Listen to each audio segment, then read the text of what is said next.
Hello.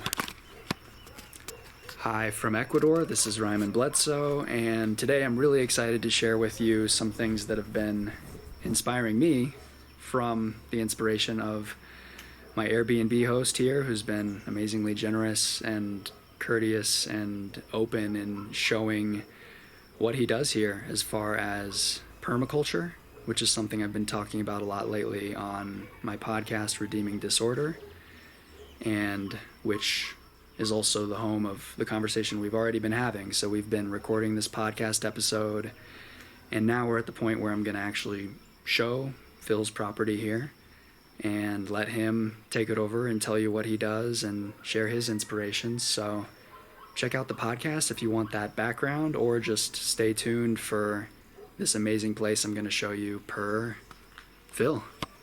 So, hey, Phil. Hey there.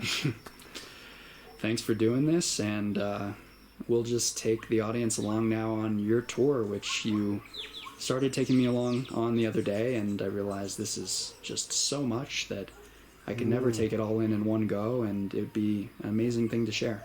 Okay, well let's just start wandering around. So you might as well just start where we are.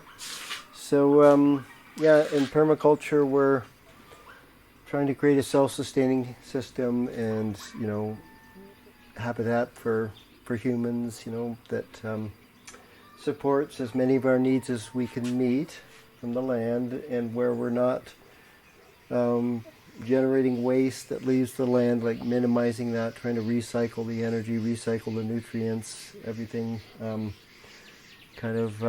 is part of a system. So we're trying to retain and not lose energy or lose nutrients, lose water from the system, trying to find ways to keep it cycling. Mm-hmm. In contrast to conventional agriculture and a lot of what we see in the U.S. Exactly, where we're,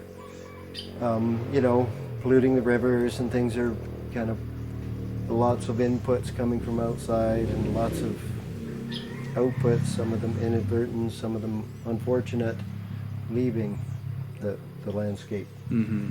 So let's just look at an example of that here. This is a little bioremediation system. We have some accommodations here in the little kitchen and stuff. So there's a shower and a bathroom sink and a kitchen sink that all the wastewater just flows into this little planting here. And we've just shaped the soil. We have a little rock retaining wall, Mm-hmm. And a little basin-shaped planting, and we have a bunch of plants that like the wastewater. So they're seeing the contaminants, like the soap and the food scraps and so on, as nutrients. And then the wastewater they utilize, in place of irrigation. So we have some bananas and some native tobacco that just seeded itself. Some of it we planted, some of it nature did. You can see those orange fruits there, possibly. That's a naranjilla. It's a very interesting kind of prehistoric plant. It's actually an edible fruit. Nice. I'm learning so many plants I've never heard of before. And then there's a taro plant living in there as well with the heart-shaped leaves. That's also potentially an edible food. The leaves are edible if you steam them. The roots are a tuber. Yeah. And then we have papayas growing on the edge that self-seeded. The birds planted those. So anyways, it's a thriving little ecosystem that just runs on the wastewater. So we're not seeing the wastewater as a problem, something we need to get rid of. Right. It's an asset, and it's turning into biomass. And we wouldn't necessarily grow food from it unless we're really careful about what soaps we're using, and there's no, heavy metals or something toxic getting into the system. But if it's, if we are using organic products and everything, then it is perfectly fine to eat as well. Mm-hmm. And even the plants that are very familiar to us, it's been interesting for me in the last year or two to learn about how they have uses I never would have known about. Like, I always thought about tobacco as an unhealthy plant because of how it's in cigarettes with all these chemicals and additives and stuff, but it's actually an incredibly healing plant. It is. It's a medicine plant, and we actually utilize it for making plant sprays because I suppose it's the nicotine is a toxin. And you basically just blenderize up some leaves in water, like a green smoothie of tobacco, and you let it set for 12, 24 hours, and then you just filter it, and that becomes you usually put a little bit of soap and just a tiny bit as a surfactant so that it coats the leaves and just doesn't run off. And use it as a insecticidal plant spray. And there's a number of plants that you can do that with, and tobacco is a really good one. And here it's a native plant, so all native plants are welcome on our landscape.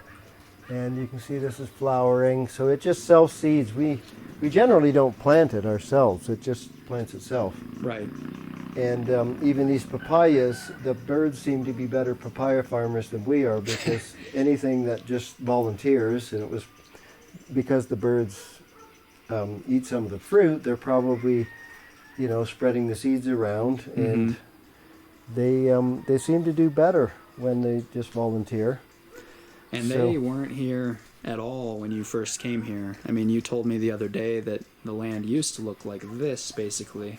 Yes, Just it grass, was a few pretty trees. barren. Yeah. And there was one mule grazing, that was the total output of the land.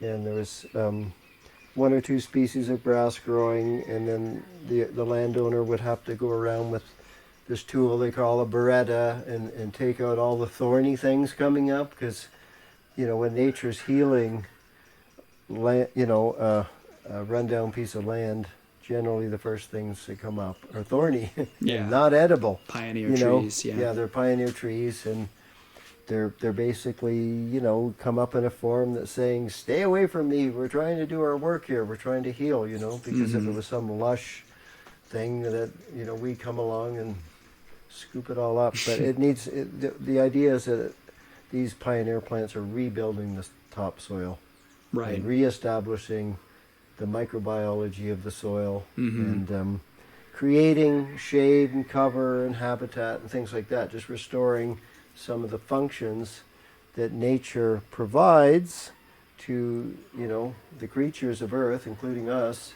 They get lost when we utilize landscapes for urban and agricultural and industrial purposes. We just tend to level it and then implement our idea on it without any regard to all the values that nature is expressing and supporting. So in permaculture, we can do this regenerative permaculture, and we can reverse that downward spiral and spiral it back up into biodiversity and productivity and beauty and harmony. And it is beautiful. And it is beautiful, and it doesn't take that long. I mean, this is just, two people's resources, my partner Suzannah and I, what we could scrape together, and we took on a hectare that was really run down, and then 10 years later, it's pretty much free to grow. It's very diverse. There's a lot, if to do a full tour of the land would, it takes a fair amount of time, and there's a lot of layers of detail. And as we go around, I'll see things that, I go, wow, look at this is new. Yeah. Cool. Yeah. Just coming from nature, like the flowers you planted at the bottom of the property. I remember you showing me how they just showed up, up here. Yeah, they self-seed. Yeah, we planted a couple of varieties of ornamental flower like cosmos and a couple other things, and they just self-seed. We did that. We got some seed for tropical milkweed, because it's the food source for monarch butterflies. And monarch butterflies, there's a race of monarch butterflies that don't migrate. In North America, they migrate down to Mexico, and there's these trees that they do their reproductive cycle in or something, and then they fly back. But fly back to Canada and the US. But here they just stay here because they don't need to migrate anywhere. There's no climate issues that they have to, Right, so this is work with. So they just stay here, but you have to grow milkweed. So we planted it once, and now it just plants itself. And it's coming up in various places, and the monarch butterflies are here some of the time, and sometimes they're caterpillars, and right now I think they're in the chrysalis form, they're just constantly present here. in one of the stages of their life cycle. It's awesome how you said that they'll just show up. You didn't have to import them, or the bird species, the many hummingbird species that are here. You just plant what you plant and take care of the land and the soil microbiology, and it all arises. That's right. Yeah, plant it and they will come. Yeah, you don't have to go out and find bird species that have been lost and bring them back. They'll just show up as soon as the food supply. Nature has this intuitive intelligence that, it's hard to really pin down the physics of it, but it's pretty easy to witness it in action. And like there was no birds and no butterflies really at all here when we bought the place, and now we have increasing diversity, and they're nesting here, they're reproducing. There's a thriving population, small populations of different species of birds and insects here that wouldn't be here if we hadn't done this. Yeah, so it would be like, as you said, that land over there, and 10 years of you and Suzannah's efforts from this to what we're about to see. So our primary thing for permaculture was to create a landscape to support our other vision, which is running a retreat center, to have groups of people doing meaningful things, and self-development and permaculture courses, conscious cuisine, dietary stuff, and yoga, sacred music, all these things. So, there's all kinds of different variations on the theme of permaculture, depending on what your motivation is. Yeah. So, anyways, part of what we do is grow food, and we kind of orient, or at least we were prior to April 2020. We were running retreats. So our the gardening component of it, we're trying to get synchronized so that we're getting harvest when we have the groups here, so that we're as much as possible, fresh garden harvest meals, and but so that that's part of the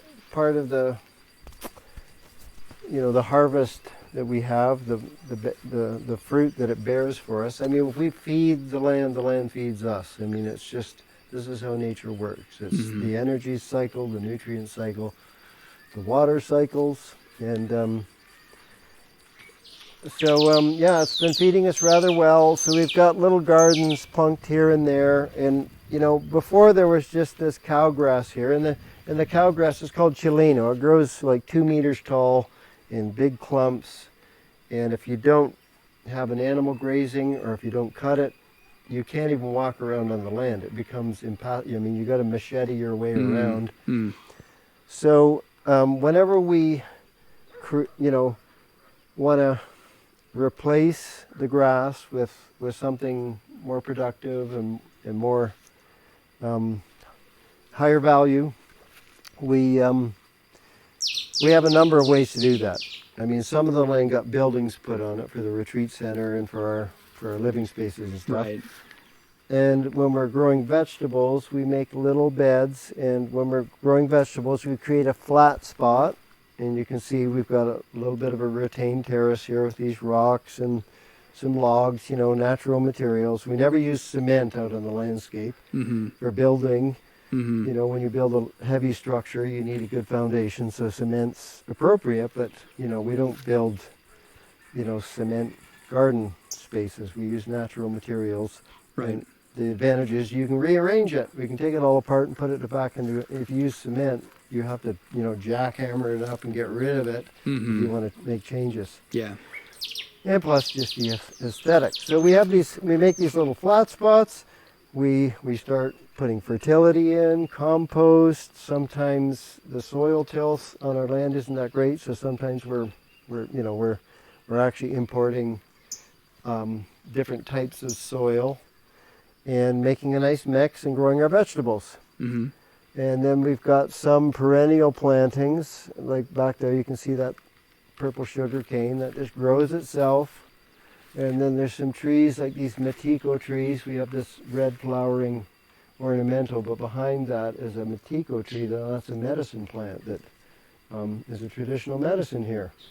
So, and you can make a very high-end essential oil from it as well, which is something one of our neighbors does. And he comes over here to harvest the Matico leaves for his essential oil business. Very nice. And then we've got plants like vetiver. See, everywhere we go, there's all this detail, so you can spend hours.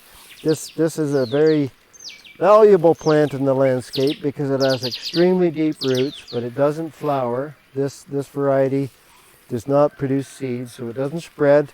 It just clumps out, and when it becomes a mature clump, it's about 18 inches in diameter, and then it's made of all these plantlets that you can basically, you have to kind of pry them out and break it up, and a mature plant, there's 300 of them, and then you propagate them out. That becomes the seed. But it's the best plant there is for terrain stabilization, of eroding landscapes, for bioremediation of wastewater. It forms a root wall that goes straight down. It doesn't spread to the sides. It's just like a filter, like no contaminants are going to get past the vetiver. Right. And plus it's a great grass for animal fodder and for weaving. And, people make straw hats from it and things like that. And also essential oil is a medicinal essential oil from the root. And you said it regulates nitrogen in the air and ground? No, this isn't nitrogen fixing, but we will see a lot. This is perennial peanut. Oh. It's a nitrogen fixing plant. It's in the peanut family, but it doesn't produce the actual peanut. It makes a little yellow flower. That's kind of in a cycle. We're entering the dry season, even though it's raining right now. I wish we were more in the dry season. But what it's doing is mining, because it's so deep rooted. Yeah. So trees are like mining deep strata and bringing up minerals to the surface. Vetiver is a short plant that doesn't, form a canopy, but it is mining as well. And there's other plants that do that, like alfalfa and comfrey. They're deeper rooted than, say, our vegetables and flowers, like somewhere and things between like the that. veggies and trees. That's right. But the trees are the ultimate. They're the deepest rooted, longest lived, and perform the most functions of any of the plants in a system. Yeah. So we have a certain amount of gardening going on, but the priority is forest. So most of our land we're growing trees. We have to walk a bit because we're up where some of our rustic guest accommodations and our workshops and things. Here we have a little plant nursery. Underneath it there's 4 big cisterns, and there's that blue tank above ground that's actually full of silica sand. That's a filter for rainwater, and the roof from the main retreat center and this little nursery and this new structure we're building, which is maybe a regenerative wellness clinic, all go through that filter and then fill up these cisterns. So that's rainwater harvesting. So water is so important. We need multiple systems. That's a permaculture principle. For certain things in the system that are so valuable, we want multiple elements performing a single function. Right. And then in other situations, another one of the principles is single elements performing multiple functions, like the trees. Right. So what do you think about the rain? Are we going to be able to... If it gets any harder, it's going to be a problem, and I was kind of hoping this would pass. Yeah, it might. We might have to take a time out or something, or how do you want to look at this? Or maybe it's just going to stop because we're... I'm up for continuing, and if it gets any harder, we stop. Okay. The show must go through. Rain or shine. Rain or shine. So, anyways, this is a nut tree. It doesn't have any nuts on it now, but it makes these huge nuts.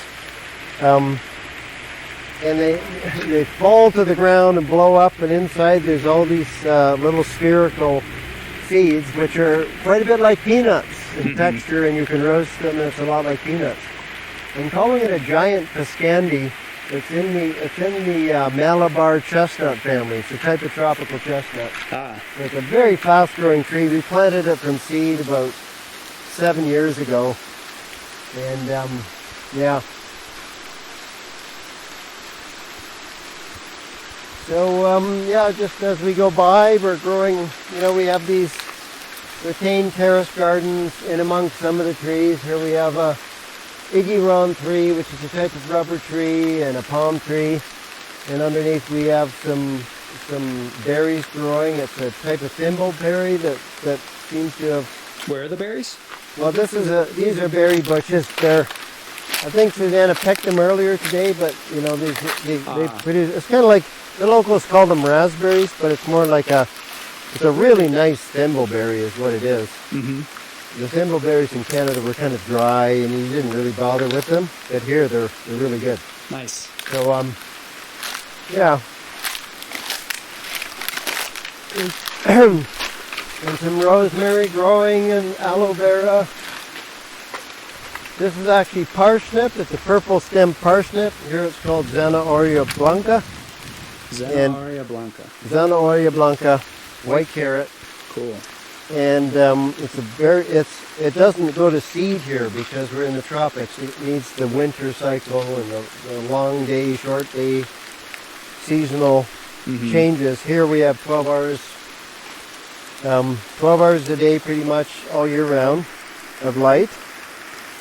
And so when you harvest it, you just cut off the top and replant it and then harvest the roots. Right. So it's kind of like cloning. And that's kind of similar to how you would replant, how am I blanking on this?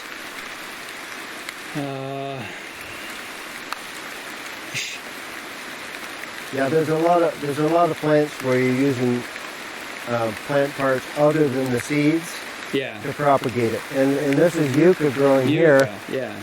And you actually use the stem, you know, that thicker part of the stem at the lower part of the plant. You can cut into, you know, 6 or 7 little lengths, and that becomes your seed. It seems to be increasing. It does. We might have to adjourn and do a part 2. Okay. What do you think? It seems like this. It's coming from the darker clouds there. Pretty ominous. It's just gotta, you know, do this thing and. All right. Well, we can continue the tour in a bit. Okay. I'm just gonna go down and check. Or what can you do with these things? Just here, one sec. I guess we've got each other's phone. Yeah. You want to go back up there and we'll do that. All right. So part of working with nature, unfortunately for us today, is having to adjourn when it starts raining and pouring and continue our tour tomorrow. So we're going to pick this up tomorrow. But in the meantime, check out this incredible rainbow. Full sky rainbow. It's actually a double rainbow.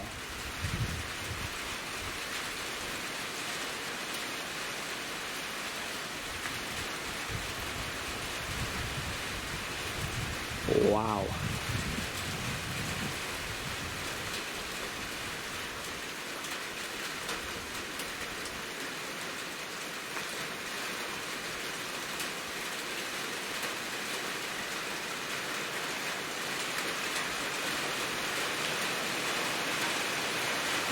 A magical land.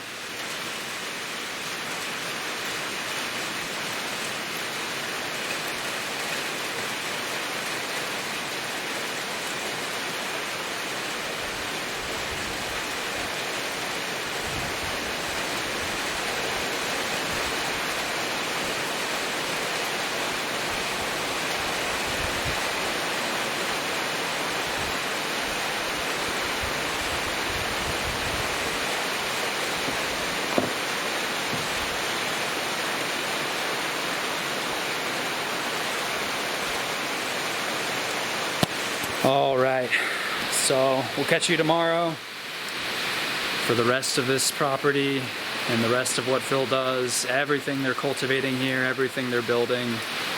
As you started to see, it's pretty awesome. So I will catch you then. All right, hey, it's then now. And we're ready to continue the tour, round 2.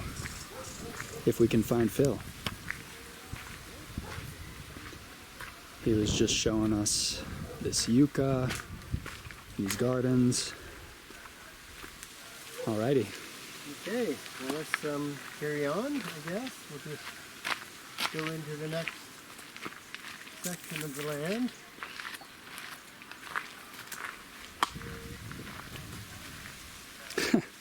Right on cue, our cat friend is back. Yeah, Ashna likes to come for walks, so she's a permaculture cat. All right, so yeah, we have various themes in different areas. There's kind of a palm, bromeliad, orchidea theme over here. It's the it's a driveway and the walkway coming in. So we manage for beauty as well as other kinds of values. And and just within the whole spectrum of ornamental trees, there's a huge amount of diversity, and its habitat and its attractors for pollinators, the flowering plants, homes for tree frogs and insects and all kinds of things. So even though it's not producing much food, but you can see we've got a coconut tree here, a young coconut tree, and there's a little papaya. Where's the papaya? Oh yeah. A little spindly papaya coming up under the shade there. And over here is an old orange tree, so there is some food here and there in those plantings as well. So maybe we should, let's loop around this way. We'll try and pick up the pace a little and sure. And cover the whole. It's a lot to cover. By the way, I love the meditation space over there. I sat there this morning. Okay. Yeah. Nice. I don't know if that's part of the tour, but it's pretty cool. Absolutely. So, we'll just kind of cruise over here first. Okay. So, one of the principles in permaculture is efficiency, energy efficiency, time efficiency, and so we kind of think of the landscape in zones, whereas zone 0, the first zone, is the home where you live, and then right around it is zone 1, where you place things that require daily attention, daily harvest kind of things. As you go out further, you have your vegetable gardens and root crops, maybe further out, things that require less attention. And out here we're in our zone 3, zone 4, so it's kind of like annual harvest, and hardwoods and things like that. Sure. This is a Wilco tree here. This is a native tree to this valley. Oh yeah, the namesake, tree. Right? Yeah, there's a plant medicine made from the pods, and it's an ingredient in yopo. So the main ingredient, I believe, in yopo. But it's a very nice tree. It's feathery and open, and you can see, and it's nitrogen fixing. So it's producing fertility and also filtered light. A lot of other plants underneath the canopy of some of these nitrogen fixing leguminous trees, because they have this frilly foliage instead of trees like this with these big dense leaves, and you get dense shade underneath. Right. This is a sapote. It's one of the local varieties. They call it a mango sapote. It has an orange flesh inside and big seeds. It's mildly sweet. You can see it's got these unusual flowers that come out of the stem.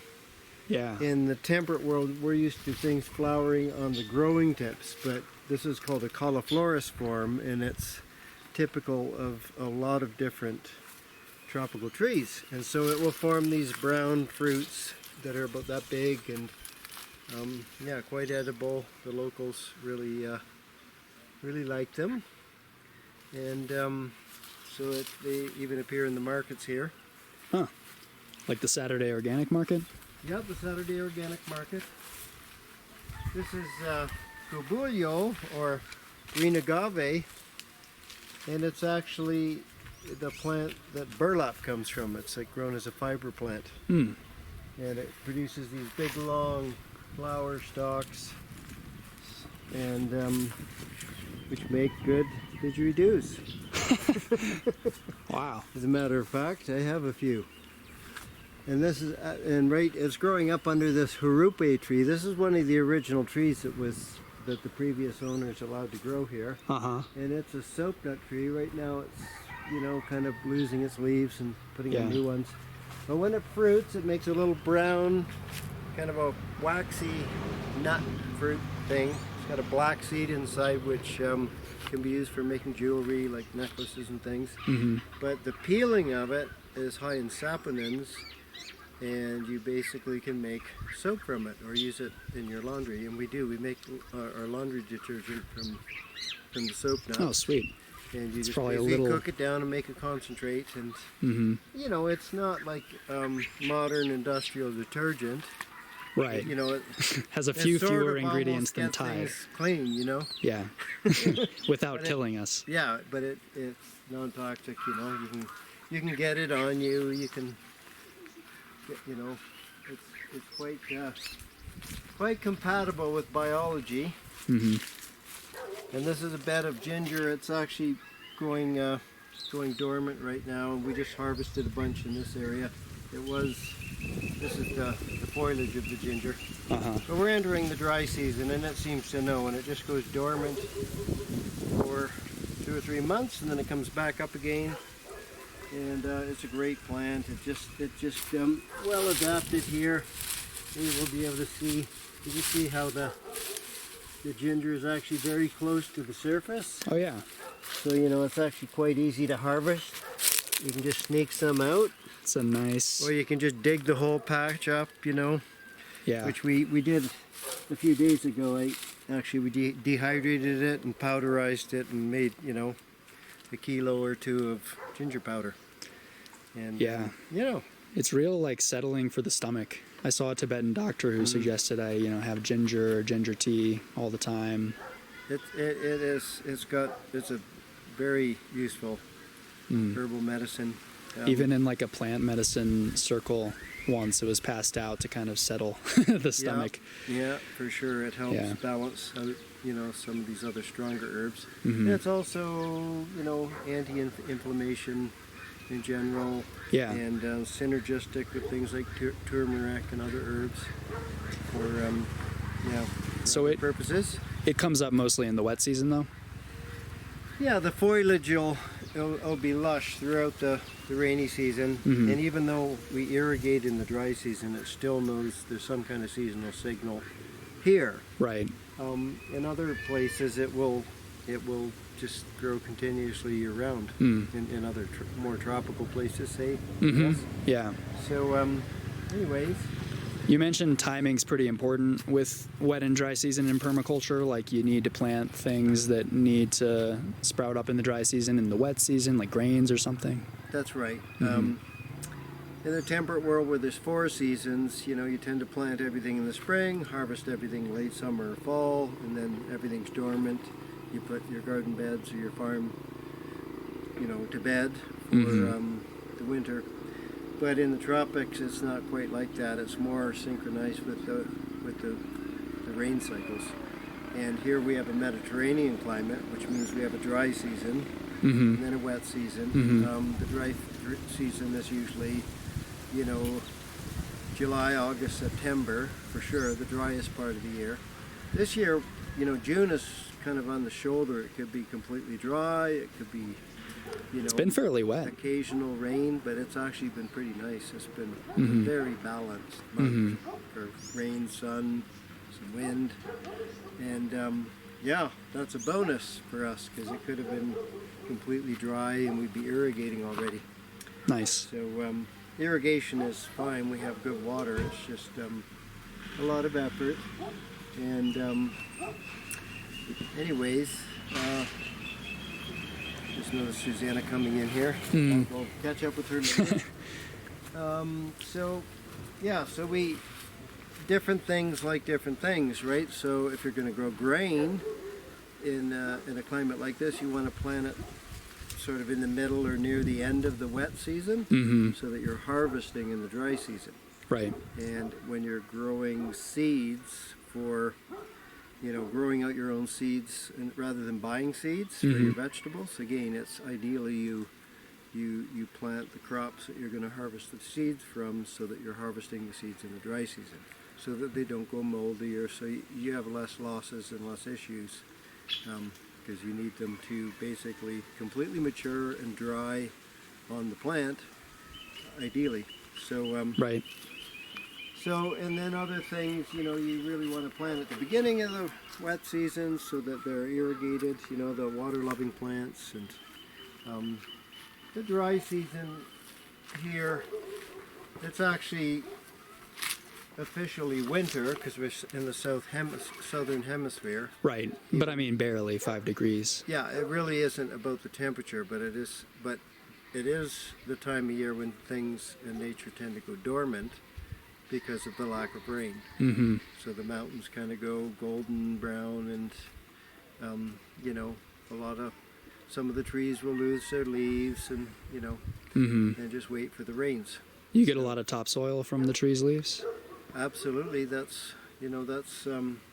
when a tree loses its leaves, which all trees do one way or another. Sometimes it's just gradual and continuous, like they're producing new leaves and losing some of the leaves all the time, just little by little. And other trees just lose them all at once. But that's, plants that drop their leaves to the ground are called accumulators. And that's a big contribution to the topsoil, because it's providing biomass and providing it on the surface. So, you can see this tree is making its own topsoil. Now previously you can see these coconut hulls, the shredded coconut hulls. So in the town we live in here, there's 4 coconut stores that serve, coconut in the shell, and you order a coconut and drink the water, but then they just discard the shell. So you use those? We haul them here and we have an electric chipper, and we shred them a bit to increase the surface area, so that they stay in place more nicely. They're not as chunky, and it begins to break down and turn into soil. But it also stays there quite a while. It's very fibrous, and it also really helps with the fungal element. I'm not seeing any right here, but often after a time you'll see the mycelium growing through the coconut. It's very, very, very good as a mulch, as a top dressing, especially around the trees. But you can also see we've got branches, and just chunks of wood. Right. In other places there's bigger chunks of wood. Any kind of biomass is good on the surface.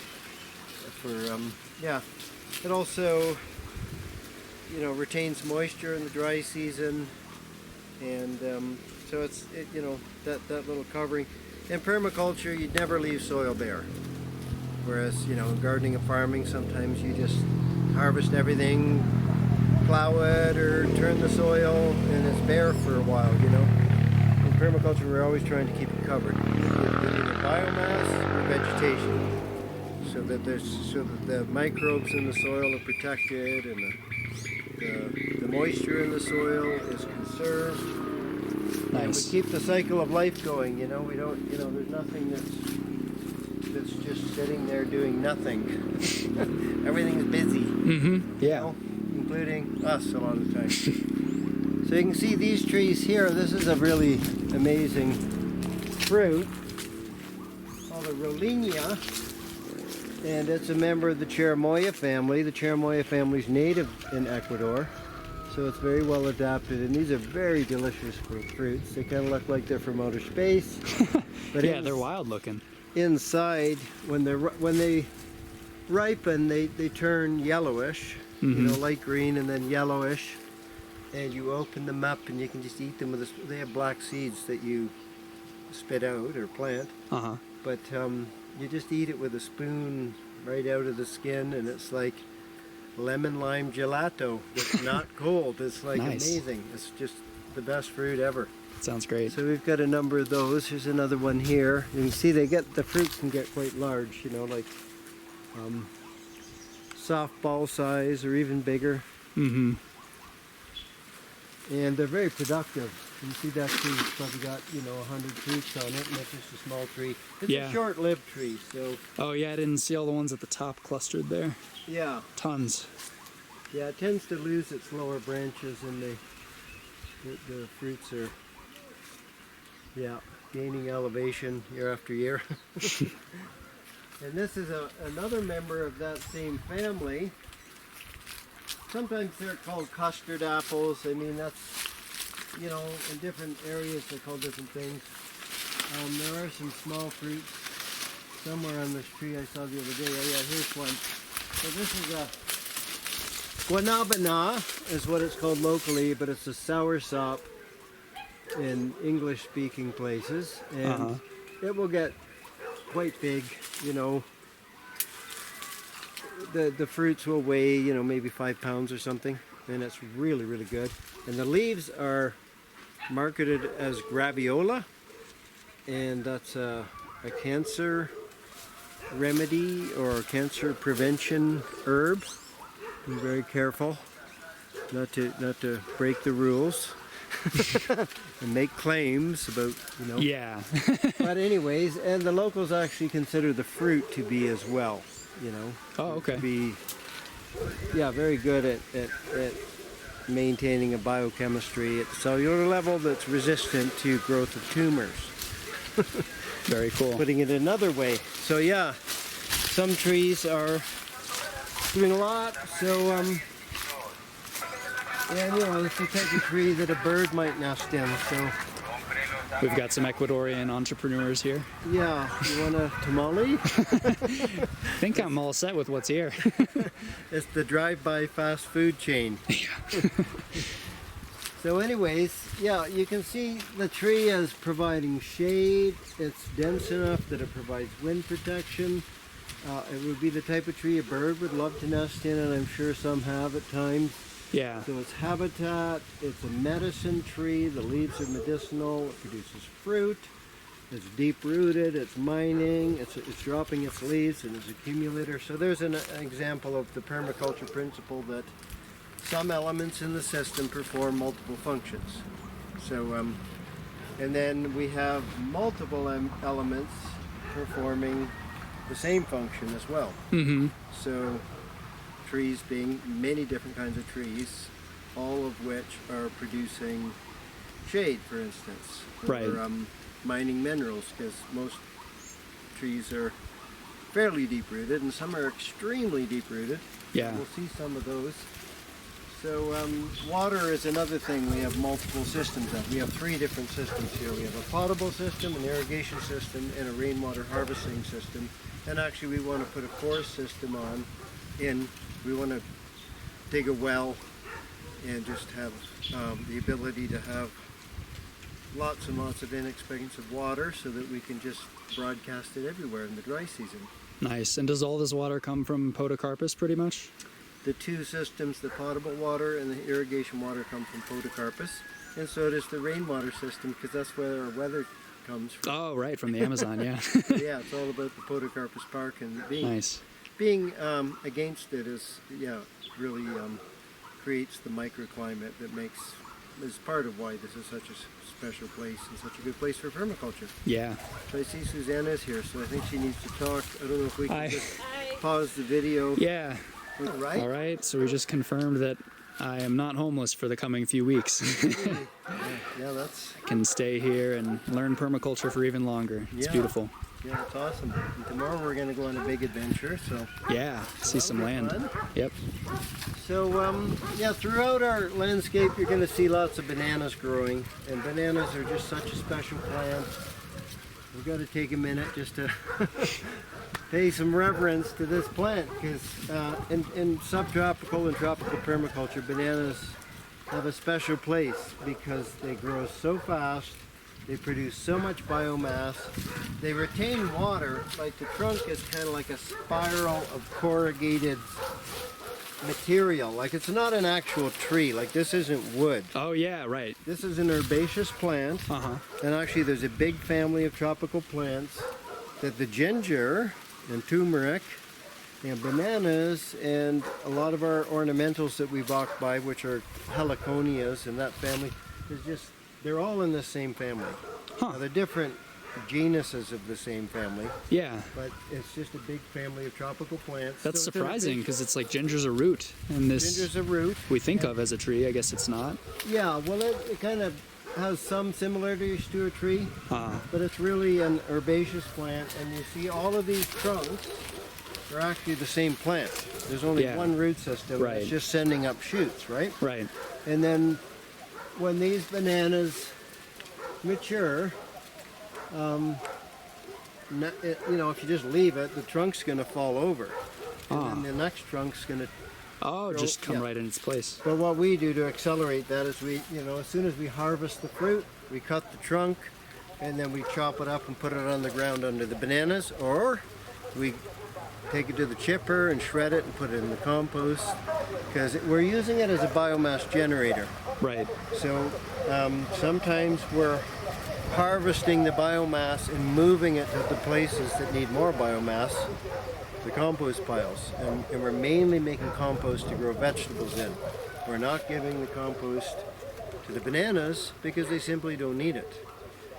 Once in a while we rake some stuff in and throw some material in, and these leaves, every now and then you need a machete really to do it properly, but you just take them all off and throw them under the trees so that it's producing its own fertility, but it's also producing surplus for veggies. to spread around the landscape. Yeah.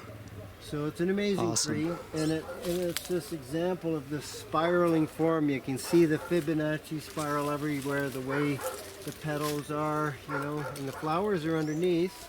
And So where's the hummingbird- Fibonacci spiral? Is that like a golden Well, ratio? Yeah, I haven't measured it, but everything's spiraling. The That stuff trunk is fascinates a me. spiral, and when the leaves come out, they're all spiraled up, and they all just unspiral,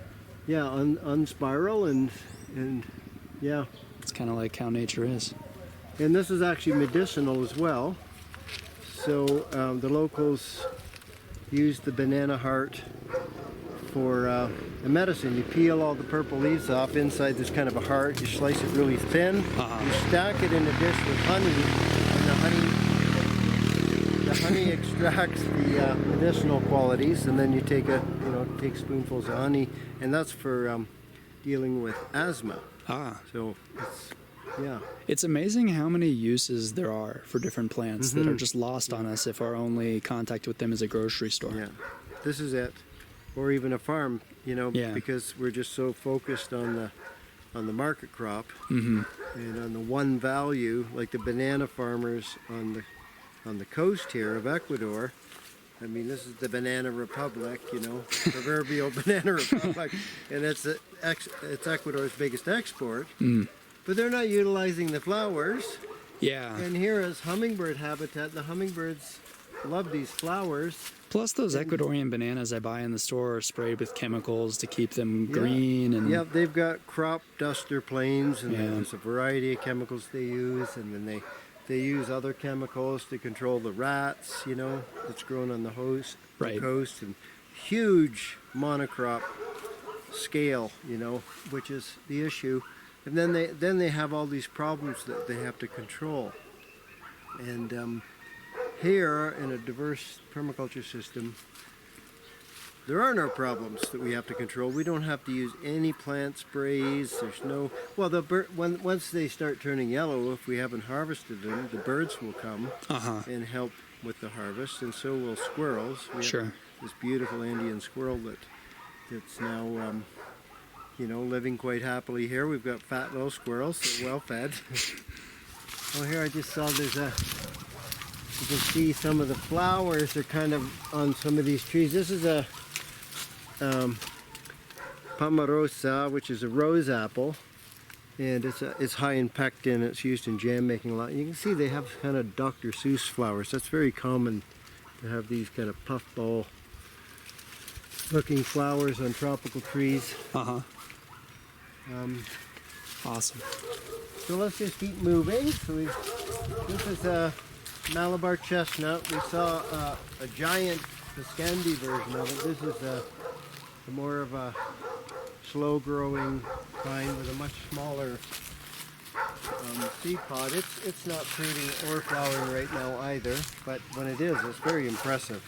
Again, they have these like Dr. Seuss flowers and very productive, very... I think Dr. Seuss got canceled. You might have to be careful. Oh, my goodness. I don't want to get permaculture in trouble. Yeah. You know? Well, that's why you're Eternaculture. That's right. I'm safe. Your own thing. So this tree is fruiting right now. I'm just going to do a little fruit tinning while we're standing here. There's some that have a little bit of a mold spot, so we'll just turn them into soil. But this is a jackfruit.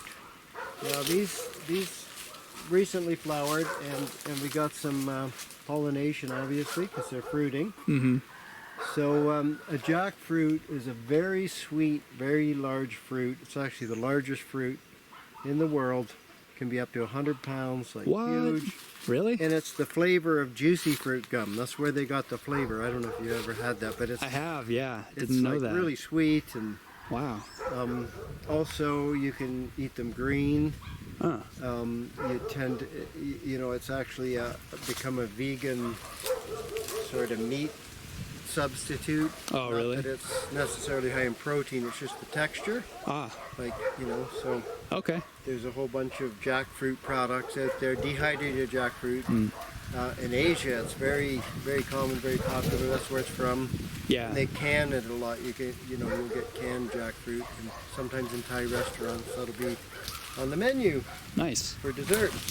So, yeah, it'll be a very, very, very huge tree at some point, making very, very huge fruit. How old is it now?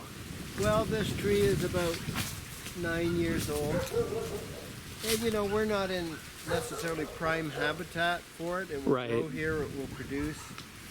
Like the coconuts will grow here and produce, but it'll take like 40 years for them to produce. So we're kind of on the upper limit, elevation-wise, of their kind of preferred. They'd be more Climate. tropical usually. Yeah, on the coast they produce in 5 years, so and grow much, much faster. It would be the same with the jackfruit. Yeah. So we're kind of going into the sun. Should we? Let's just cruise. Well, you look like a true mystic actually with the sun behind Yeah, you. probably with my hair. Going. Yeah. So I just want to show you this one tree before we turn around. But, okay, this tree has lost all its leaves. They're all on the ground now, so it's an accumulator. As you can look at this, it's got kind of rhinoceros horn trunk Wow. Yeah, this is. strategy. So it's Pretty like, cool don't looking. touch me, don't climb me. But this Is it a tree- pioneer tree? Yeah, this is a. Here it's a native tree. It's a sacred tree of indigenous people. It's the sabo, and you can see how the trunk is kind of swollen. Once it gets bigger, it'll lose its thorns, and it'll be really kind of a bulbous trunk, and it's considered to be a goddess. Like it looks like a pregnant Oh. tree, right? As like a curve. And it's also kind of. It looks like it has a water tank. Yeah. And this tree is so hardy that it will you know, if we had like 5 years of drought, everything would die except this tree, because it can root, you know, up to a mile deep, and it'll find what it Wow. needs. Root a mile deep. I didn't know any trees went that deep. Yeah, well, that's what they say. You know, I've never measured it myself. That's a lot of digging. You know, Right. to That's validate that. that But is that's wild. what I've heard, and it does tend to grow in really dry places where nothing else seems to be growing. And it produces a flower that is kapok. And so if you know the old orange life jackets, the stuffing inside is the flower from this tree. It's the original mattress stuffing before the cotton industry kicked in. Yeah. Yeah, And I've had K-pop. K-pop meditation cushions too. Yeah, it's great for that because it's got that density. It's, you know, so it doesn't, yeah, it's much better than foam Yeah. for supporting your bum. So, yeah, that's what that tree is. Right now, it looks a little barren because it lost all its leaves, getting ready for the dry season. So it's got this conservation strategy. We're not going to bother losing any moisture until we know the rains are here again, even though it's, and again, it somehow knows, even though we've been getting rain, that the dry season, it's time for that. There's some subtle signals that some plants have that we don't quite understand, Just in tune with not nature. Just, definitely every dry season it loses its leaves, Yeah. but it doesn't seem to be just, the lack of rain, because we still have rain. Right, but it still Some other knows. signal. Yeah. And other trees are very interesting. They don't connect at all to. They can fruit and flower, lose their leaves, grow new leaves at any time during the year, and sometimes they do several times. Some trees here, like the citrus, are just constantly doing everything all at once. Like we'll see an example of that in a little while. So over here is our zone 4, which is kind of like hardwoods. A lot more bananas. Yeah, so there's tropical hardwoods. So we've got nogal, which is a very dark tropical walnut. And we've got cedro, which a lot of our furniture and cupboards are made of. The idea was we're going to plant a bunch of hardwoods, roughly what it would take to replace all the wood that we used in the construction here. So that, we're giving future generations the same opportunity, and in the meantime it creates a nice forest canopy. These are very old, these will be long-lived trees that will get very large with huge trunks, amazing tropical wood, and also just contributing to the system in various ways. Over here you can see we're doing, once we get more of a canopy with larger trees like our food forest and timber forest, we have a window of opportunity to grow underneath them, and that's called agroforestry, which means doing agriculture under the canopy of trees. So you can see we just planted some corn there, and then further down there's some yucca and some parsnip or white carrot as well. And this is a Nispero tree to the left of the corn. That's loquat. So that makes a really yummy little orange fruit.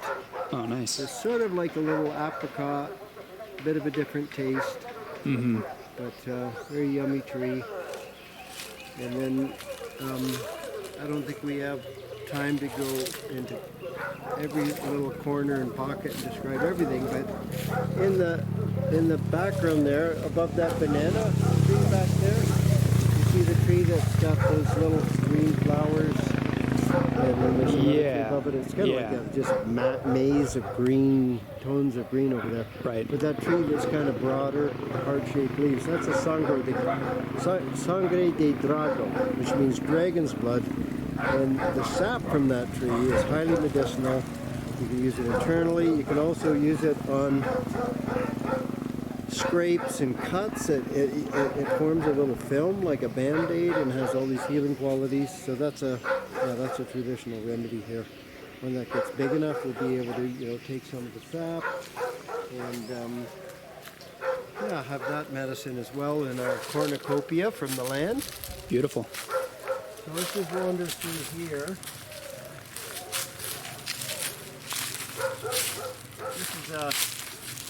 This is a cashew tree. It looks like it's getting ready for the dry season as well. It's losing its leaves. And again, it would prefer to be in the humid jungle and warmer and wetter, and it will grow much faster. But we're happy to wait. Now cashews produce a fruit, the cashew apple, which is a mildly sweet, watery fruit, and the cashew itself is a little appendage on the bottom of it that is actually the seed, but it's in this casing and it's filled with this fairly corrosive acid. Right. And you have to be very careful, harvesting and processing it. You have to, wear hazmat Wow. kind of equipment. Yeah, I've heard cashews aren't actually the best for us. No, it's not, you know, but they're very useful in kind of gourmet cuisine as a, you know, especially making sauces. You know, some of the Indian Yeah. curry sauces and all manner of raw vegan sauces and desserts. You use cashews; they're just so high in fat. Yeah, And right. it's such a nice consistency, and they have a nice flavor. Macadamia nuts too. Macadamias are more like food than cashews. Yeah, I love macadamia nuts. Yeah, we have some of those too. We'll see eventually. It seems like a common cultivation around here. Macadamia. Yeah, yeah, it grows really well here. So yeah, more hardwoods, and you know we have some. These are pineapples growing here. Now, there again, it's not. This isn't the ideal pineapple cultivating climate, but they grow slowly. It takes about 2 years, and the pineapples are small, but they're very yummy. Uh-huh. And you know, along this bank, you know, it's on this slope because it's kind of a gravelly slope, and they like good drainage. It's shallow rooted. It's kind of an air plant, you know, in a way. Uh-huh. It gets most of its nutrients through the leaves. And, Huh. and over there, you can see if you follow that along, we've got aloe vera growing. So we kind of mix the aloe vera and the pineapples on these slopes because they both do really well there. And it's a way to utilize that space, you know, with perennial plants that don't require that much care. So, yeah, this is a white sapote, very different than those other sapotes we looked at, and it's actually not even related, but we still call it a sapote. Huh. It's Interesting. a very different tree, but the fruit's a bit similar. So I mean, Uh-huh. sometimes things get classified by the locals in a way that the scientists disagree. But this is one of my favorite. The fruit, the white sapote, is so delicious. It's just like creamy, white, sweet, very sweet flesh. And yeah, they're very productive trees. This hasn't started fruiting yet, but we're expecting it to happen soon. It's sort of getting to the size and age that, you know, one can expect fruit soon. Cool. So this tree here is a Moliere tree. It's the pink pepper tree. And again, it's another sacred tree of indigenous people in South America because it's medicinal. They use it as a medicine. But what we do as Westerners is we value the fruit that's going to, when it flowers and goes to seed, there'll just be billions of the little pink berries that are the pink pepper, the gourmet pink pepper, Uh-huh. which is not related to black pepper, red pepper, green pepper, or white pepper. That's all one species. It's actually a vine that grows in hot, humid, kind of jungly places. It wouldn't grow that well here. We've tried to get it going, but you know, some things you just give up on. But we can grow pink peppers, so we're happy with that. And here we have a little spot for doing ceremonies. You know, sometimes we have a little sacred fire here, and we have sandalwood growing on both sides. We have sandalwood trees. This vining plant here is it's called a maracuya here, and it's actually a passion fruit. You can see there's one fruit up there. It's not really, kind of over the main fruiting season, but it's got the most gorgeous flower. That's why they call them passion fruits, or passion flowers. And the fruit is very, very yummy. This one's more of a tart, deep orange color fruit inside that is commonly used for juice.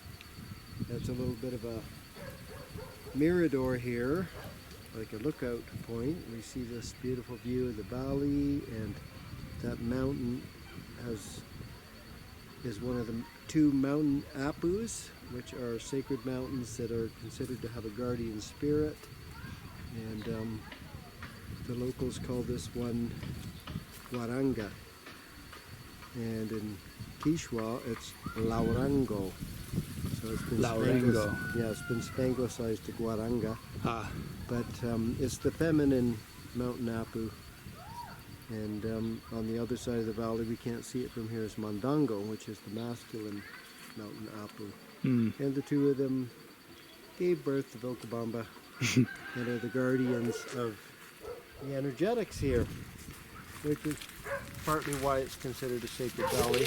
The other reason it's considered a sacred valley is because it's one of the blue zones where the ancestors of the people living here lived these extraordinarily old ages. right. So, That's how it first got on the map. There was like a National Geographic story in the 80s or something about all the centenarians here. yeah, I don't know how many there are now because the lifestyle's changed Right. to the degree that may not be quite working like that anymore. Because Sure. it was probably a great deal to do with lifestyle. Right. You know, just living close to the earth in a pristine environment, you know, and everything's probiotic, everything's natural. There's no industry or chemicals or cell towers or anything like that. But now, you know, we have all those things. Yeah. You know, for better or Yeah. worse. I mean, everything has two faces. Not as bad as the cities, though. Yes, it's a nicer balance. So let's just wander this way for a moment, and then we'll go on to a different. So this is a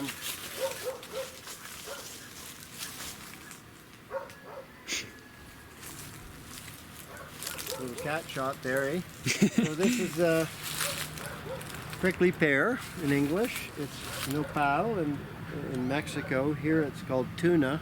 In Mexico they eat the leaves. This is a thornless variety. Like most of them, you wouldn't be grabbing the leaves like I am because this is like Right. prickly pear, right? So, but this is a pretty thornless variety, so it's really nice, you know, to have. There's 4 different varieties here, I believe, and this produces a dark purple fruit. Some of them are more yellowish. Those look pink over there. Yeah, that's the flower, the pink thing, and then the fruit will be this fat part will plump up and turn kind of a purple Gotcha. color. And so it's very productive, and you know, we started this from one leaf. You know, to start a new plant, you just break a leaf off. I'm trying to find one that doesn't have a flower on it, just out of respect. So they all have a flower on it. So there's one. So you can just break one of these off and throw it on the ground. Or you can get more diligent and you can cut it right here. Like, I don't know if that'll break, but no. But you kind of need a knife and you just cut it, stick it in sand, moist sand, just root sand, and then you transplant it out. So you know, you can see we could make a lot of trees out of this. Yeah. And So one of those can make a new this tree. started from, you know, maybe about 6 years ago. It was And- one leaf, and then Wow. So it's kind of like the yucca, the stem making a new leaf. Or the stem making a new tree. This is the leaf making a new tree. exactly. In the tropics, you know, a good bit of the time, maybe half the time, you're using a plant part other than the seed for propagation. So Right. we have plants that you use the rhizome, which is like ginger, turmeric.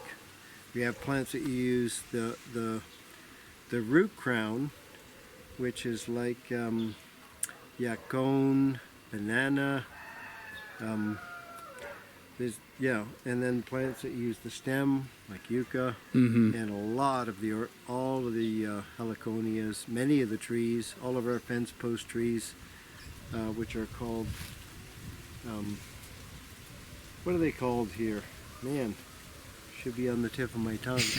Well, there are a lot of Poratilla. Yeah, the poratilla. I don't know what that is in other languages, or I don't know the Latin name for it. I've looked it up. I just can't retain all that. It's a lot to retain. Nomenclature, you know. That's why I wanted to record this, because doing this tour was just so much information. So this is the vine that's used in ayahuasca. Chacruna? Yeah. And it's growing on a poratilla. Speaking of poratillas, so this tree is nitrogen fixing, and you can just cut a branch, stick it in the ground, creates another tree. It also makes a nice flower that the hummingbirds like and the butterflies like. Nice. So it loses its leaves regulating. You can see all the leaves on the ground there. You know, I guess it's a combination of various plants, but a lot of them are from the Podokia. So it's really, really good at getting the landscape going. And we have this little lopa here for, hanging out in the hammocks and doing little doing meditations and things. Amazing place to sit. Doing yoga, and that's for our guests and ourselves. And it's got the vista of Waranga. And out in front here we have some San Pedro cactus growing. They're just smaller. We'll walk by them in a minute. And we can come here and make offerings and set our intentions and be at peace and harmony with the landscape. I mean, we need little sanctuaries for them. Stay in tune. This is a coca plant. So you kind of see this is sort of a medicine plant theme here. Yeah. The prickly pear, the leaves, that's a medicine plant too. The leaves themselves are highly medicinal. Use them for stomach issues, and also you can use it like aloe vera. You open it up and you use it on your skin. It's actually considered more potent than aloe vera. Wow. So let's just wander down slope here, and then we'll go on to a different section of the land. So about 1/3 of our land is our Zone 5, which is land that we just allocate for minimal development, minimal management. So basically you're just giving it back to nature. So about 1/3 of our land is in this area that we're heading into. And is that the zones on the outskirts more? Yes, it's less accessible because it's down this hill. Yeah. And further from the house. And it's also it's on the boundary with our neighbors. And it's a cabrata, which means literally break in the land. And Gotcha. where streams flow. So this is a seasonal stream that runs through our land. Huh. And so it's an ideal place for this kind of natural green zone. So you can see it's kind of jungly down there. Yeah. And I mean this fruiting plant here, this is coffee. So coffee is native here. So this is sort of a robustica native variety that fruits orangish yellow. That's ready to harvest right now. And it makes perfectly fine coffee. But it's not the Arabica that we're used to. So Right. It's a little stronger actually. It's got a lot of different... Is it the same as the coffee we made the other day? No, that's made from the coffee that's up on the upper levels of the land. That's Arabica. Gotcha. It's the regular choice stuff. This would be a little stronger. It has been caffeine and other alkaloids. So it has been pretty awesome having coffee from ground to grounds. Yeah, the beans never leave the land here, So yes, definitely sustainable to have a coffee habit here, or a preference. I don't want to be judgmental. I don't drink coffee myself, but I sure used to. I used Crippling to drink a addiction. lot of coffee. I needed it. I was in construction, man. I had to, Oh yeah, you did every day I'd contracting have for a to while, somehow right? motivate myself to go work the tools and push Yeah. myself to the limit. Right. But anyways, this is another tropical that produces a huge melon-like fruit, and for the life of me I can't remember the name of it, because for some reason here in Ecuador they name everything in Spanish. It just makes it hard for first language English people. Can't imagine why they would do that. So anyways, at some point I got to practice and remember it, but Yeah. it may not even have an English name, or it might. Right. But a lot of the fruiting trees from the jungles here, there's just millions of them, and so few of them actually make it into the Western markets. And Right. I mean, there's so, over half of the stuff probably I hadn't heard of before coming here. yeah, it's just not shippable, and I mean, just certain things get prioritized for Right. cultivation in Europe and North America, or withstand shipping, storage. A lot of fruits are just so soft. And even within that, it's like within bananas, there are probably hundreds of species of bananas, but we just grow the ones that are the most optimal for our purposes. That's right, for exportation. So it's shelf life, shippability, perfect, kind of superficial quality needs to be perfect. Needs to look really good. So we have I think 6 different varieties of bananas growing here. Cool. Out of probably 10 or 20, for sure 10 varieties are commonly grown here. And there's probably many more that would grow here, and also platanos, which are plantain, which are like big bananas that are starchy and fibrous. So yeah, we just started to develop this kind of corridor here on the edge of our Zone 5 wild zone, and we really won't do much with this, although we do need to do a stream channel restoration project, because the land upslope from here has been cleared and converted to agriculture, and now it's kind of grazed land for the most part, but also gradually more and more houses which have driveways and roofs, and they all intercept rainwater and direct it into the ditch, and then the ditches all feed into this stream. So it really wasn't designed to handle storm runoff, it was designed to handle regulated runoff from whatever kind of storm. But the regulation happens with the forest. So you remove the forest, you remove the hydrological regulation, and then all the water runs off at once, especially from roofs and driveways and roads, but also just from cleared lands. There's nothing to intercept the rainwater and sink it into the ground. It, doesn't get absorbed. It just like cascades. It just runs off. It just heads for the ocean. So now it's a storm channel, which means it's like a raging torrent during rain events. So much so that it's causing a lot of erosion, and some of our neighbors have their houses really close to the stream, so it's a bit of concern. And then it dries up.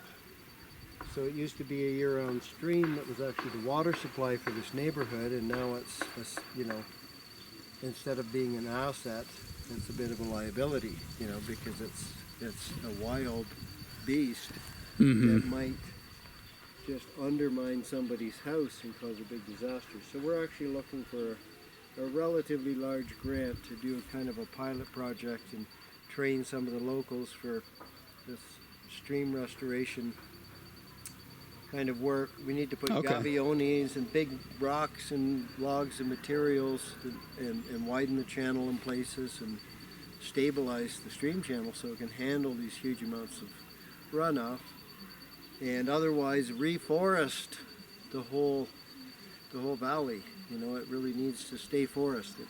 Right. So especially in light of the new driveways and roads and roofs, I mean, it's even more important.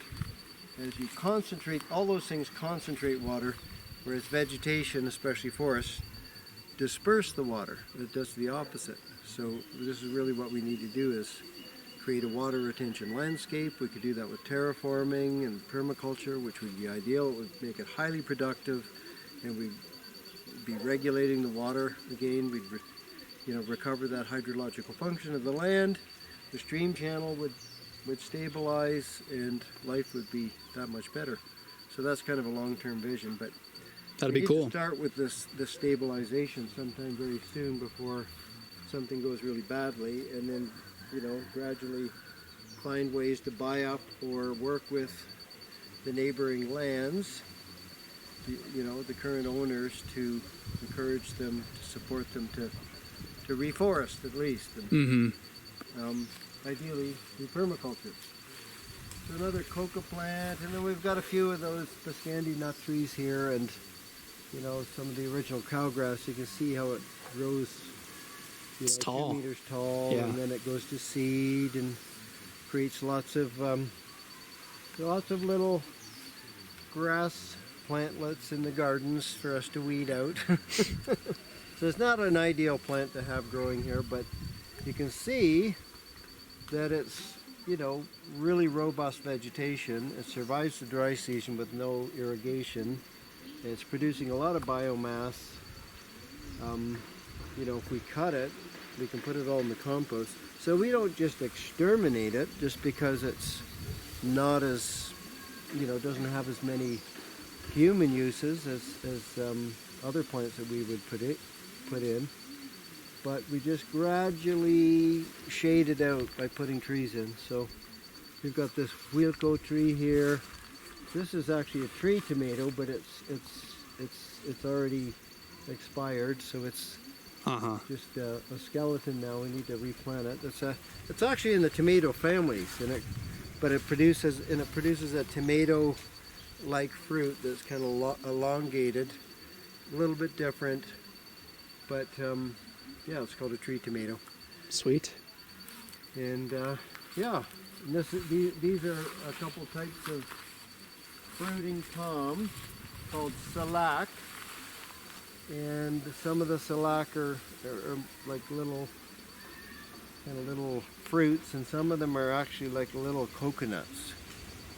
So they actually have, like, you open it up, it's got water and the meat inside. Oh, really? It's like a miniature coconut. Is it related? Well, they're all related. They're all palm trees, but I don't know how close the relationship is. It's got quite a different form. You can see it's got multiple stems coming out of the ground. Right. Coconuts seem, you know, have one trunk. It's got very different foliage. But, you know, and there's many varieties of it, and we're not sure what we have. We have 2 varieties. Mm-hmm. And again, it's not ideal habitat here. It actually likes, I believe it likes higher elevation. Oh. It's common in Well, that's Quito. different from coconuts. Yeah, that's different from coconut. So it may not have that much botanical common ground with the coconut. Sure.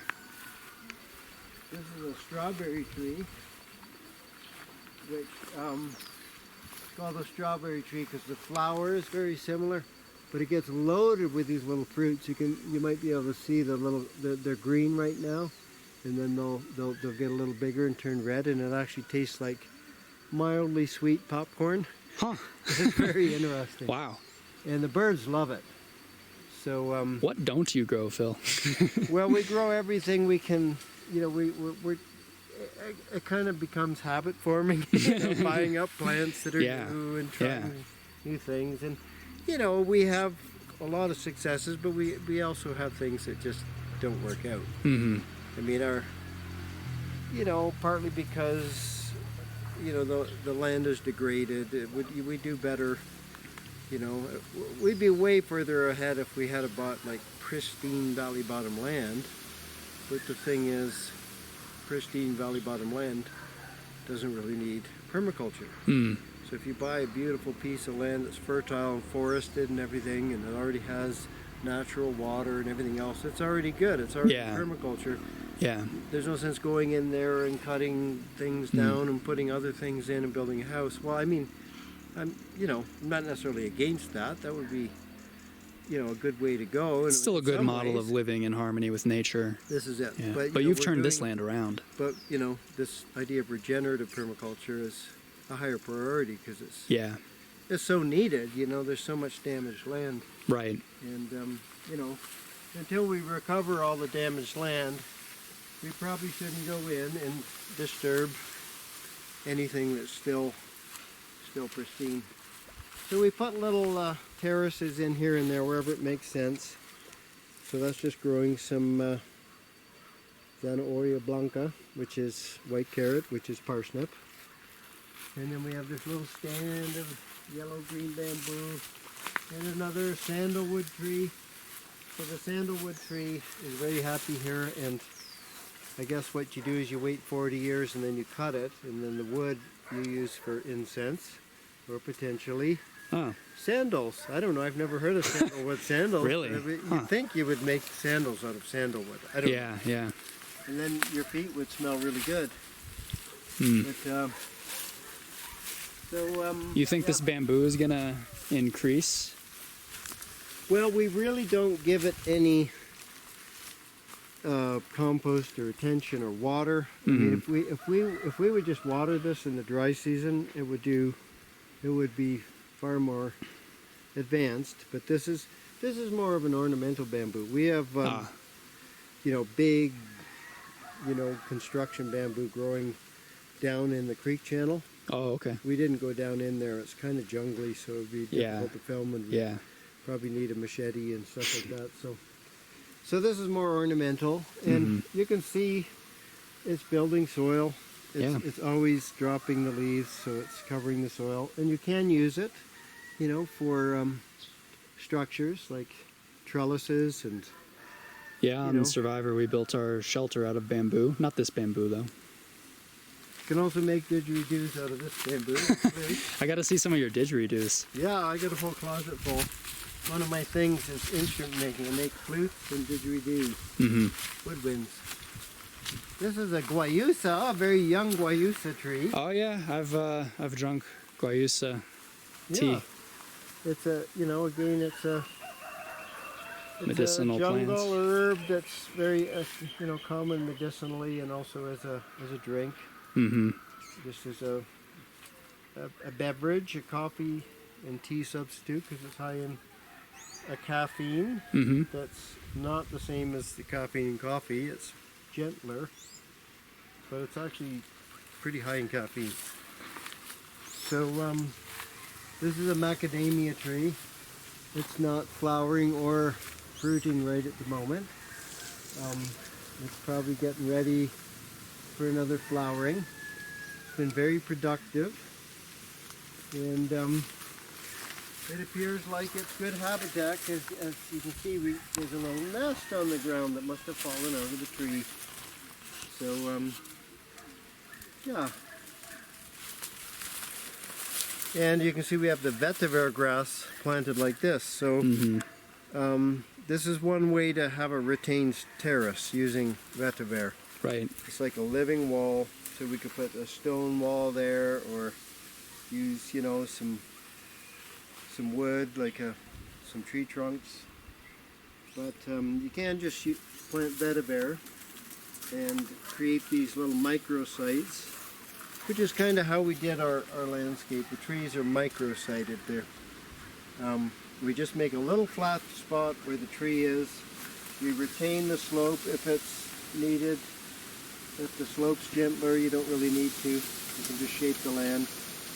And then, and you can see, it's making its own mulch. I mean, we've been putting material under all the trees, but some of them we can stop because they're doing it for themselves already. So, at a certain point, all you do is wander around and harvest in a food forest. I mean, that's the objective. Yeah. One of the objectives of tropical and subtropical permaculture is to get to that point where life is easy.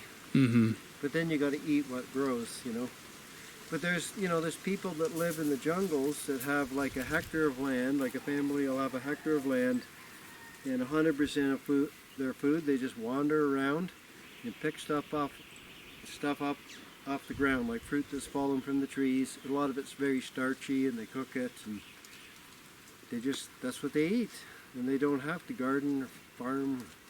It's a nice life. Or anything. They just eat what falls on the ground. Garden of Eden style. Yeah. But this is a strawberry guava, and you can see we've created some terrace garden beds here. We're at the stage where we have to do some tree thinning. So some of the less productive trees, or trees that are where we planted them too closely, and we have to kind of make hard choices and decide how to thin it out. So this was an avocado tree that wasn't very productive. In fact, it wasn't productive at all. Uh, And it was shading out a whole bunch of citrus trees. uh, So we cut it, and we used the wood to make these terraced garden beds, which we're about to plant. but you have productive avocado trees right behind it, right? Yes, we have lots of avocado trees that are producing. So now we can, we can pick and choose a little bit. Mm-hmm. And the wood that we harvest, I mean, all trees eventually get old and fall over, so we're just kind of accelerating things by selecting certain trees. And in fact, I don't know about in the tropics, but I was involved a lot with forestry, and back in Canada I was on the board of directors of a community forest. We're trying to do, sustainable kind of ecological land management, and in order to kind of raise the bar from the industrial forestry that would otherwise be happening. So so I know quite a bit about forestry. Mm-hmm. And 10% of the trees in a healthy forest are dead. Really? That's right. Huh. That's part of the life cycle, and you want that. You don't want to remove them, Mm-hmm. because they're habitat for certain things. Like, you tend to have holes in the trunks that the woodpeckers make, and then the squirrels move in or store. Whatever. It's just part of the spectrum of nature's expression. Right. And then ultimately they fall over and they form, there's a huge amount of diversity in a big log lying on the ground once it gets inhabited by fungal organisms and other organisms. And and then there's the ants and the beetles and the stuff that hides underneath them, and worms and snakes, and all these things need habitat. And it's not always in living vegetation. Right. So it's good to have a little of everything on the landscape, but we can organize it in a way, like here, it's also forming little garden beds that we can grow veggies in, and you can see we have drip irrigation. Mm-hmm. We will need to irrigate once the rains stop. And sometimes we do fun things, like this is an Italian fig tree. There's a fellow in town, an Italian fellow, who came up with some little cuttings of an Italian fig and somehow brought them into Ecuador. So a new variety of fig for Nice. Cocobamba. So we got one of them, and this was the original one that we got. And then we've already taken stem cuttings, uprooted them, and have another couple trees. We're just propagating them out. And but we make a little garden around it, that we can grow veggies in. Like, figs like lots of water and fertility, so it's kind of compatible to grow a little circle of greens or broccoli or something. And it has a nice aesthetic. Yeah. So anyways, here back in our compost section of town, so you can see we've got various piles happening, and garbage cans full of our kitchen waste. Yep. And other Bananas. garbage full of that's actually goat manure that we're just hydrating. So we add that here in Ecuador. There's a large goat area in Zapatillo that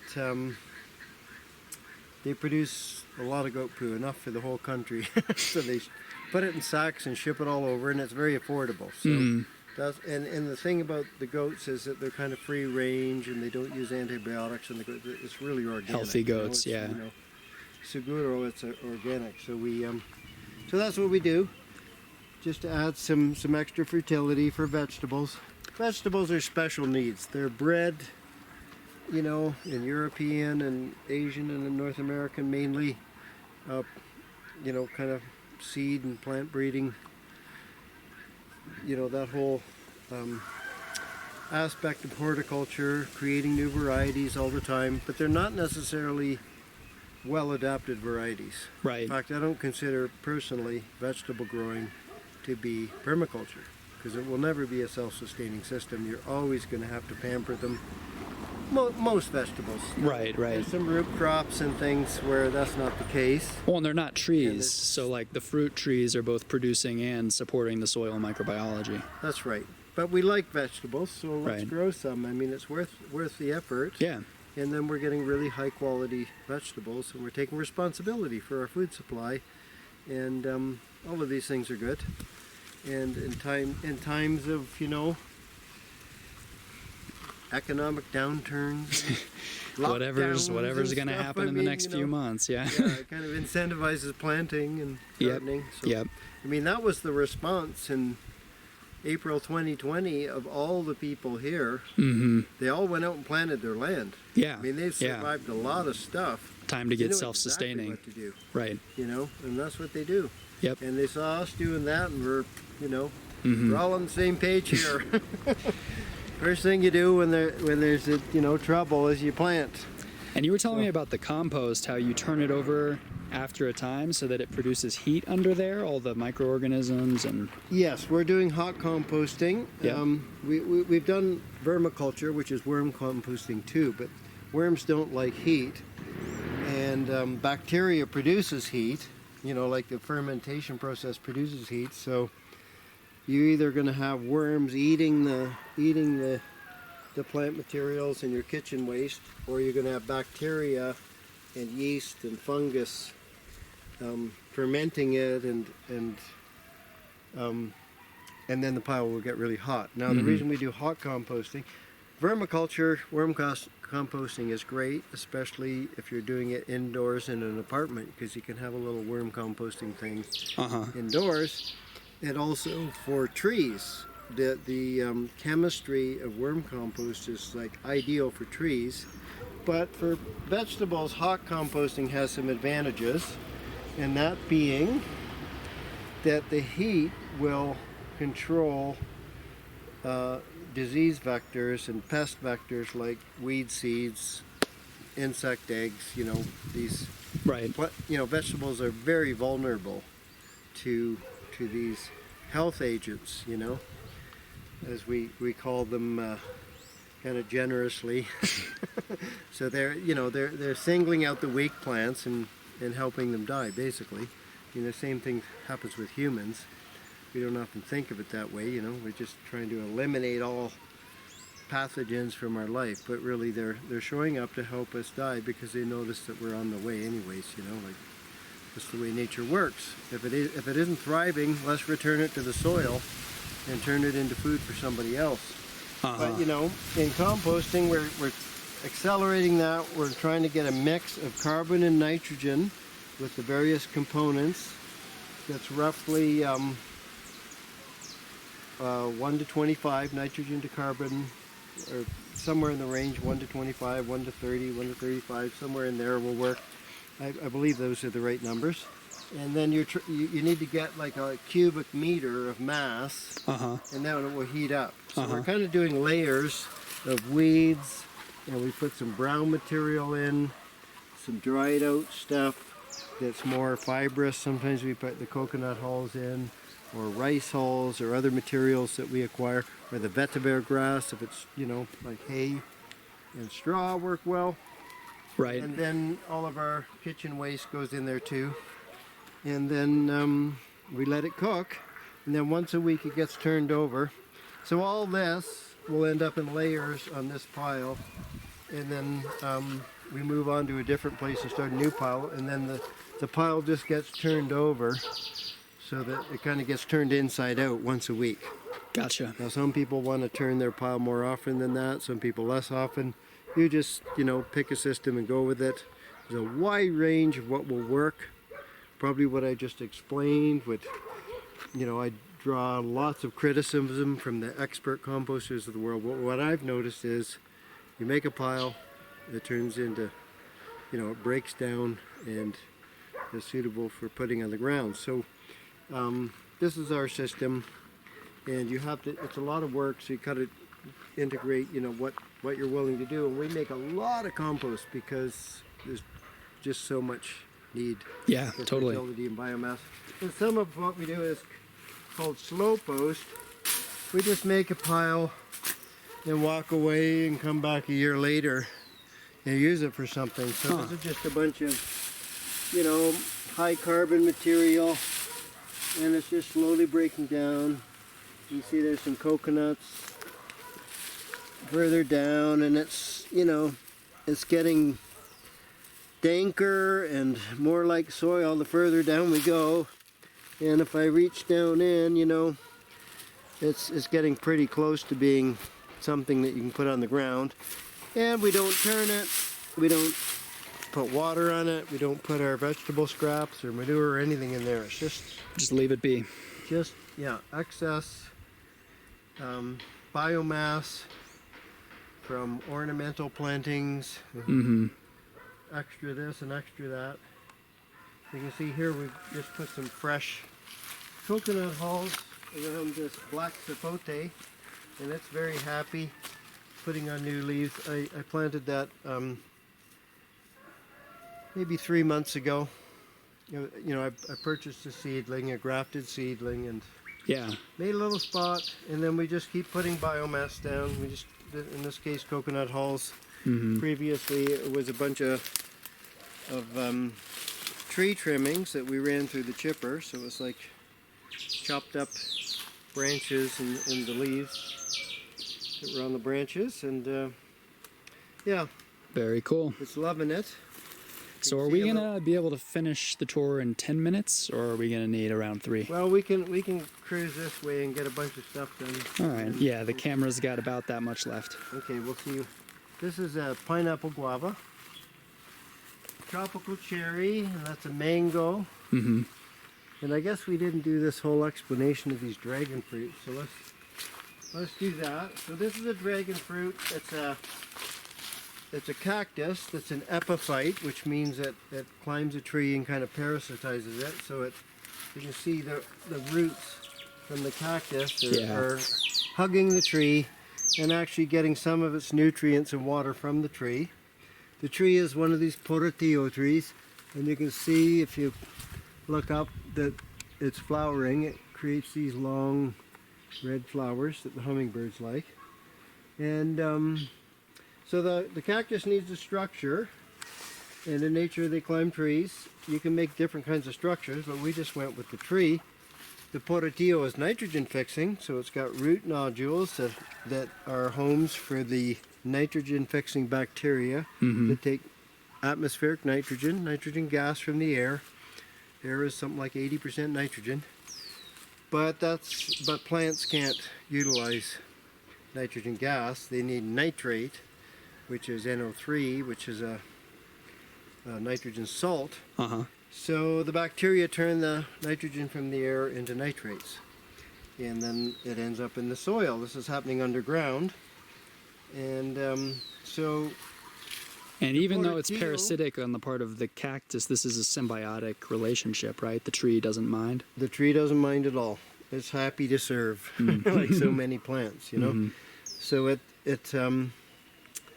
so the tree is the structure, and also is feeding the dragon fruit. And the dragon fruit is shallow rooted, so we have this circle of rocks so that we're elevating a bit so it gets better drainage. It likes good drainage. And our soil doesn't have good drainage. It's kind of a clay sand mix, the subsoil. I mean, there's a little bit of a top layer of organic matter, but once you get down below that, this is just all. There was a pile of leaves and stuff here, but the actual soil, you have to you need a little shovel, but it's just basically, it's not the greatest tilth. Let's put it that sandy, way. It's not that great for vegetables or for things that need good drainage. And then we have some pineapples planted in here, and they're just pineapple tops. If we buy a pineapple at the market, we just cut the top off and stick it in the ground, basically. Nice. And it likes good drainage too, so it's kind of this is a little plant guild. Now this plant and this plant, this is kind of a little like a clover leaf, and then this is more like a, what's the plant I'm thinking of? Not not remembering. Not sure. But anyways, these are all volunteers, and this is a type of runner grass, and then we have these little things, and this is like a native knapweed. We don't necessarily weed all that out of there. I mean, all those plants are serving a function. It's a lot of work to keep weeding everything. It's a nice ground cover, and it's not really causing a problem. Right. So there's nothing to do here other than appreciate that nature is helping. You know, so we're not trying to have this museum quality garden or, you know, try and accelerate the production of everything, because we're not trying to make a profit from this. We're just trying to, you know, create a self-sustaining biodiverse system that has beauty and habitats and produces some food for us and lots of food for the birds and squirrels, it turns out. And an adventure for the kitties. Yeah. Who could be food for the cat if she would, you know, hone her hunting skills. But once in a while she manages to hunt something, but she likes just kind of walking over to the fridge and meowing, you know, kind of onto that system. She's used to the life of comfort, Yes. like many of us. Yes, well, we love our pets, you know, and feeding your pet is just, you know, so heartwarming. They're so happy and appreciative. But, you know. Anyways, in here we've got avocado trees, tropical cherry, that's an acerola cherry, very high in vitamin C, also called a Suriname cherry. This is a mulberry, and you can see it's setting some fruit. Yep. That thing produces so much fruit. It's just out of control. It just keeps fruiting and fruiting and fruiting several times a year, and just, you know, thousands and thousands of berries. This is some sweet potato. Some, you know, like the yellow orange yam. So again, a little garden bed, growing some vegetables, in this case root crops, in you know, in a little open spot that gets some sun in our food forest. And that's a volunteer papaya tree that the birds planted. And this is a tamarind tree, a young tamarind tree that we planted from seed maybe, you know, 5 years ago or something. And we just got some whole tamarind pods in a store in Loja, in a fruit store, and Nice. sure enough, the seeds are viable. So it's a happy little tree. We got 5 minutes till, or 4 minutes till camera death. Okay, we'll just keep wandering until it dies. We could always do a. I mean, Yeah, we've covered a lot of the ground, right? Yeah, we have. We haven't hit the citrus orchard, but let's just head for the citrus orchard, and I'll just rapid fire a few things on the way. Maybe you can see just more of the same theme: trees, little garden beds, and then a bigger open bed, and we have our greenhouse that grows mainly cucumbers and tomatoes. They really benefit from a modified environment. It's actually a screen house. We're not trying to create a warmer, longer season. That's not needed here. So the walls are all screened. It's mainly to protect the plants from insects and diseases that come with the rain. And here we've got asparagus. Asparagus here, there's no winter. Normally you're harvesting shoots when they come up in the spring, but here we just cut it to the ground 3 times a year, and then it comes back up. We have to kind of mimic that dormant season. Some alfalfa, another nitrogen fixing plant that's also deep rooted, very good in the system. We've got it growing in various places. A little bed over there with some celery, some borage. Now here we're entering the citrus zone. So this is a variegated citrus tree. We thought it was just an ornamental, but it's constantly loaded with fruit.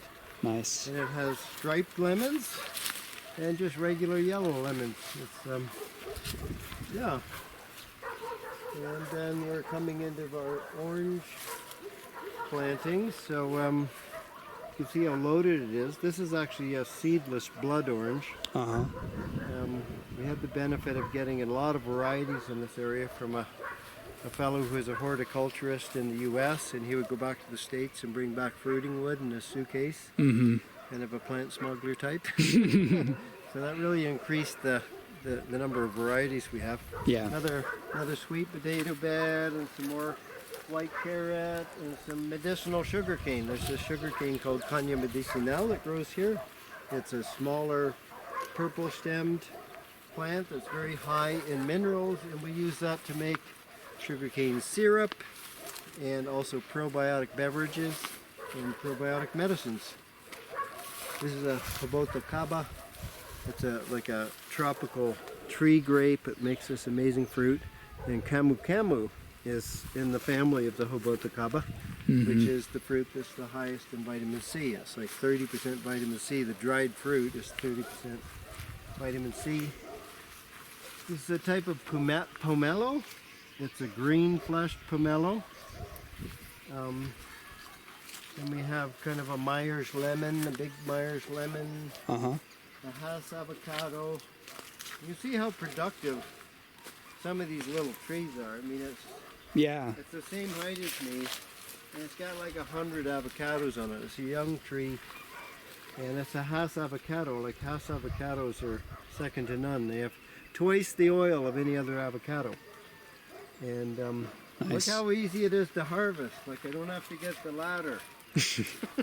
I love these trees. So it's all abundant and easy, and more abundant than we have time to cover, because we have probably 30 seconds until the video is going to cut out. Yeah, pomelo, it's like a big grapefruit. You know. Anyways, stay tuned for chapter 3. Should we do a chapter 3? Well, it's up to you. I mean, I'm happy to do this. It's kind of fun. I don't know how, what the professional level of the finished product will be. But that's up to you. Well, we've seen a lot. It's pretty amazing. So we'll adjourn for now. Maybe a part 3, but if you want to hear us talk more, check out the podcast Redeeming Disorder, where we talk more about the philosophy of things. And thank you, Phil. Okay, it's an honor and a pleasure. All right, thank you for tuning into that, checking out everything that Phil had to share in his amazing property here. We didn't get to every single plant and every single cultivation, but as you saw, it's amazing and extensive what he's created with permaculture and Eternaculture. And if you were liking the conversation and are more interested, definitely check out my podcast, Redeeming Disorder, where not only did we have a precursor conversation to what you saw, but we also had a little bit more of talking about philosophy and his approach to permaculture and his inspirations and how he views the potential here to create a new earth and include humanity in restoring the land, healing the land, and healing ourselves. And he's a joy to talk to. I'm going to be here for a little while longer, learning and exploring land, and I'm excited to see what comes of it. I'm excited to create. I'm excited to have created this, so I hope you enjoyed it. And it's been a long time since I've put a video out, and as far as YouTube goes, it's like this is my first video in years, so it's quite different from what you would have seen before from Spencer. I think my last video was like campaigning for Rob Has a Podcast, Mr. Survivor. So life has changed a lot. If you're curious about that journey, again, I get into it on my podcast, Redeeming Disorder. And that's about all I've got for you today. I might come out with more video content. I'll see if you guys dig this. Let me know what you think. Comment, share. I'm not on social media, so do it for me. And until next time, until I come out with more content, which will happen, I'm not sure when, I'm wishing you the very best. And I'll leave you where I began with you, with this incredible piece of land, this incredible earth.